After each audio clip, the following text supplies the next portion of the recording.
안녕하세요. 제주 킴스입니다. 어제 제주는 기상정보에 없던 비가 내려줘서 저한테는 아주 큰 도움이 됐습니다. 새벽에 오늘 밭에 왔는데요.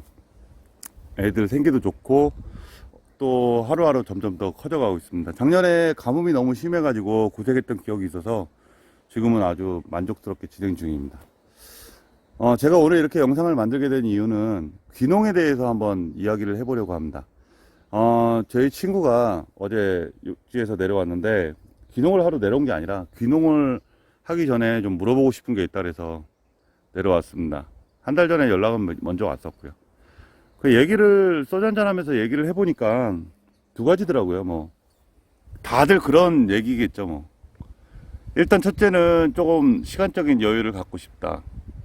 둘째는 가장 큰 건데, 수입.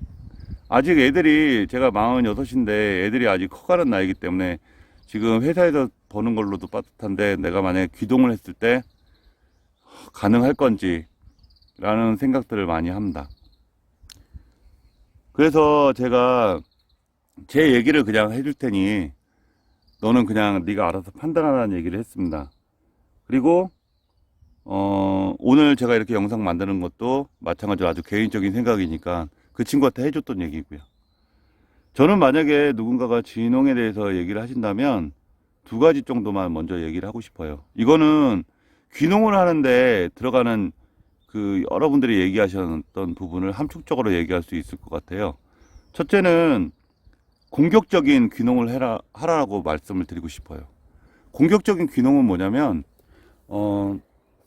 예를 들어서, 뭐, 제주도는 이게 귤이 특산품이잖아요. 그러니까 이제 많이들 찾고 계시지만, 예를 들어서 제가 인터넷에 나온 거를 그대로 말씀드리면 고구마를 하시는 농가가 있는데 전체 마을이 다 고구마를 해요. 근데 어느 젊은 분이 좀 다른 고구마를 심었어요. 그래서 처음에는 부담도 있었고 주변에서도 말리는 사람도 있었고 했답니다. 근데 그렇게 했고 결론을 얘기하면 그 동네에서는 제일 경매가가 높은, 그리고 직거래를 하면서도 소비자들이 많이 찾는 그런 고구마가 된 겁니다. 그래서 주변 농가들도 그 고구마로 전향을 하는 분들이 많았다고 하더라고요. 이건 뭐 TV에 나온 거니까 유튜브에 보시면 나올 거예요. 그리고 뭐 다른 분들도 계셨는데 그분들 내용들 다 종합해 보면 두 가지입니다. 이렇게 공격적으로 내가 재배를 하고자 하는 게 좀 남들과 좀 다른 걸 재배해 보고자 하는 거, 같은 거라도 품종이 좀 다른 거. 그래서 고객한테 얘기를 할 때도 이 비교를 할 수 없는 거, 그리고 궁금한 거, 이 맛이 어떨지. 둘째는 직거래였습니다. 직거래는 아주 기본으로 깔고 계시더라고요. 잘 되시는 분들은 직거래를 아주 기본으로 깔고 계시는 것 같아요. 예를 들어서 저한테 그 친구가 그런 얘기를 합니다. 농사의 농자도 모르는데 당연히 모르죠. 근데 어차피 예를 들어서 이렇게 한번 생각해 보시면, 제 생각엔 그래요. 뭐냐면 그냥 귤로 말씀드릴게요. 이 귤이 1년이면 저번에 말씀드린 10번에서 12번 정도 방제를 합니다. 근데 이 귤을 2번밖에 방제를 소독을 안 하면 이 아이들은 파치가 만들어지겠죠. 겉모습이 안 좋아지는 애들이 만들어집니다. 근데 맛은 좋아요. 맛은 일단. 그러면 이 아이들이 지금 뭘로 나가냐면 여름에 청귤이라는 걸로 나갑니다. 그리고 나가고 나면 남는 애들이 있겠죠. 뭐 크기가 좀 작아서 안 나가는 애들. 얘네들이 다시 8월 달부터 크기 시작해서 12월 달 되면 귤이 됩니다. 제가 이렇게 약을 안 치는 이유는 청귤로 팔고자 해서 그런 게 아니라, 소비자가 농약 많이 안 친 거를 좋아합니다. 껍데기는 어떻게 돼도. 껍데기는 어떻게 돼도 농약 안 친 거를 좋아하죠. 그래서 제가 안 치기 시작한 거고, 안 치다 보니까 맛도 좀 그래서 어떤지 저떤지, 제가 농사의 기술은 많이 없어서 모르겠지만 맛은 매년 좋습니다. 근데 내가 만약에 이 귤이 겨울에 파치가 돼서 보통 아시겠지만 귤 한 박스 직거래 되는 게 2만원에서 25,000원에 직거래 합니다. 물론 일반적인 귤들이요. 뭐 특수한 귤들은 좀 더 나가겠지만 저도 일반적인 귤이니까. 근데 제가 이렇게 만든 다음에 만약에 이거를 파찌가 되는데 이거를 15,000원, 만원 이렇게 판매를 하면 진짜 귤값을 떨어뜨리는 아주 나쁜 행위가 되겠죠. 근데 똑같이 25,000원이나 3만원에 나가는 겁니다. 더 받는 거죠. 저는 더 받습니다.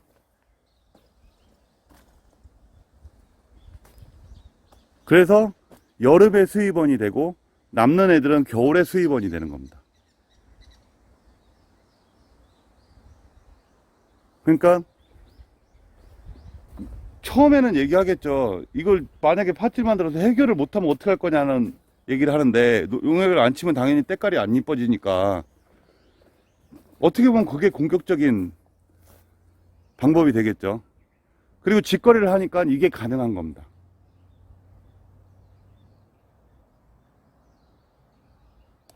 그리고 제가 남는 땅이 있어서 제가 아직 나이도 그런데 뭐 땅을 이게 지금 전체가 6,000평이 넘습니다.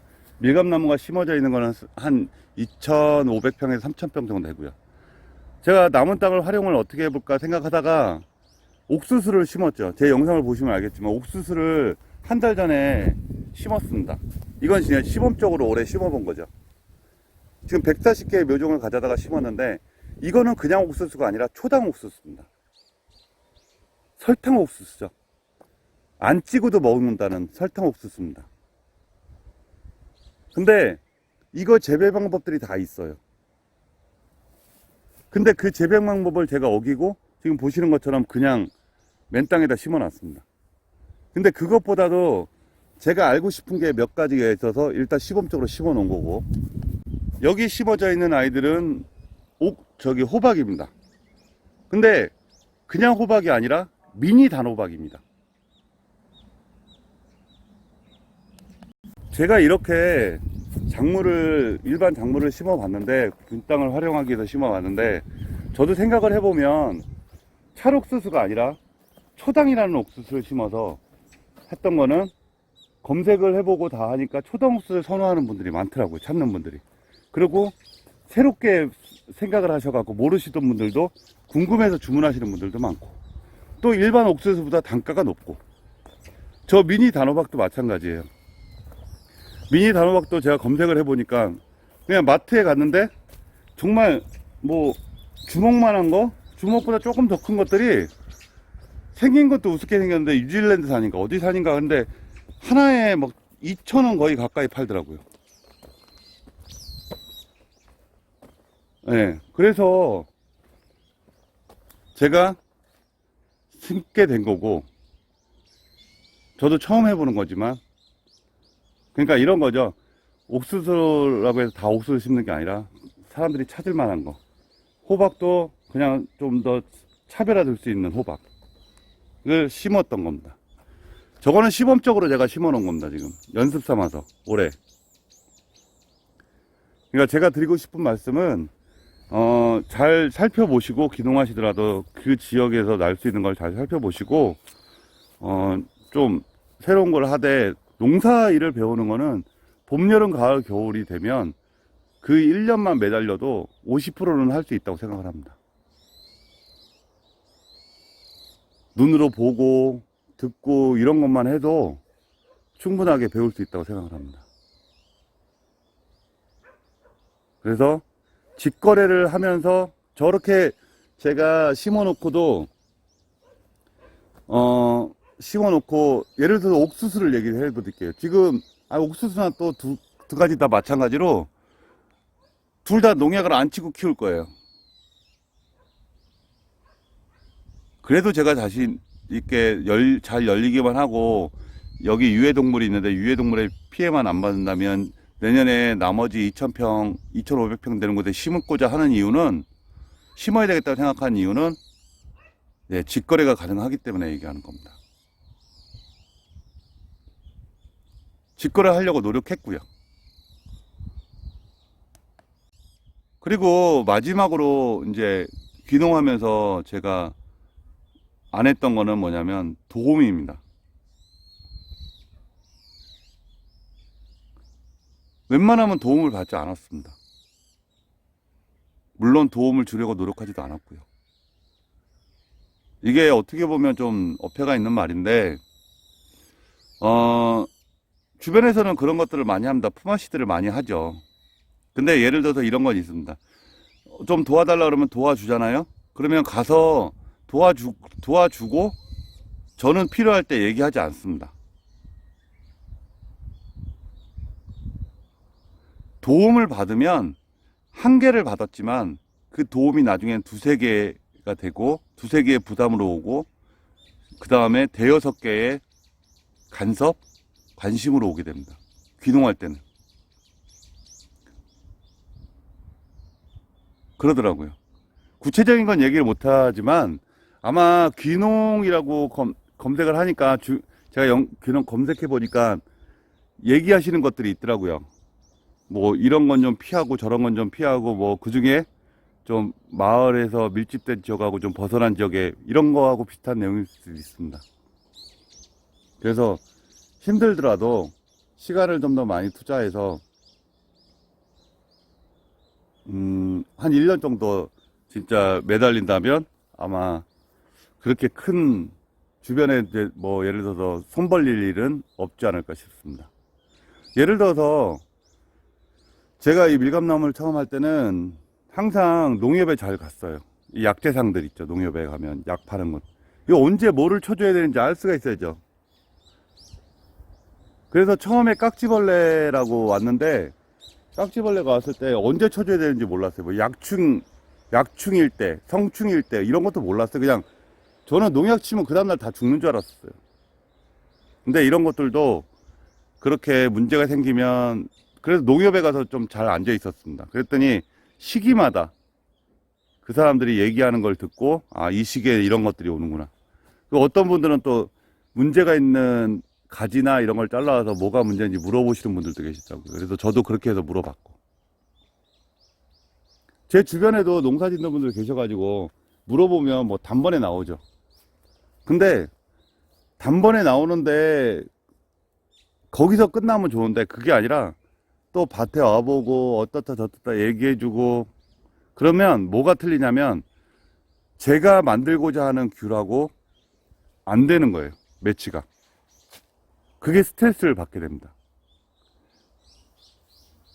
예를 들어 주변에서는 계속 저도 약을 치라고 합니다. 약을 쳐가지고 상품을 만들어서 해라라고 얘기를 합니다.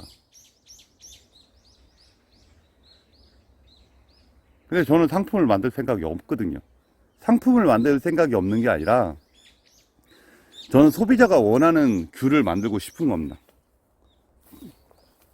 그래야 판매가 수월하고 제값을 받고 판매를 할 수 있으니. 그래서 제가 결론적으로 얘기하면 그 친구한테 좀 공격적인 귀농을 할 준비를 하고, 둘째는 좀 주변인들한테 네가 도움을 줄 수 있어도 도움을 받지는 말라고 얘기를 했습니다.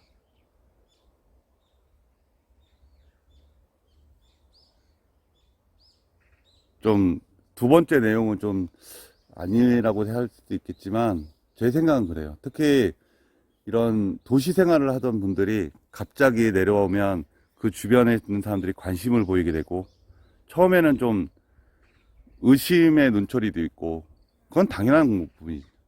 그러다가 어느 정도 되면 관심으로 바뀌고 그 관심이 너무 심하면 간섭이 되는 거예요.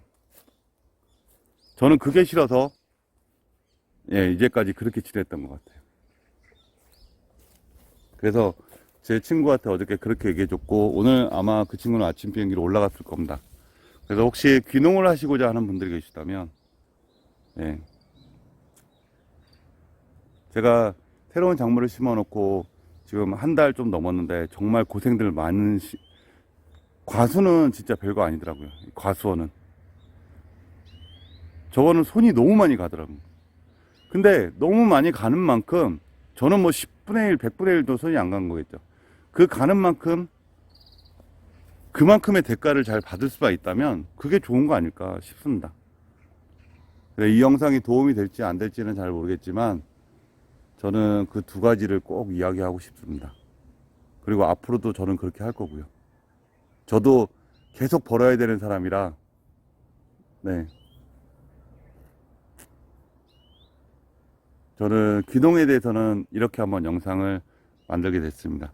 지금까지 시청해 주셔서 감사합니다. 혹시 궁금한 점이 있으시면 댓글을 남겨주시면 거기에 대해서는 최대한 답변을 해드리겠습니다.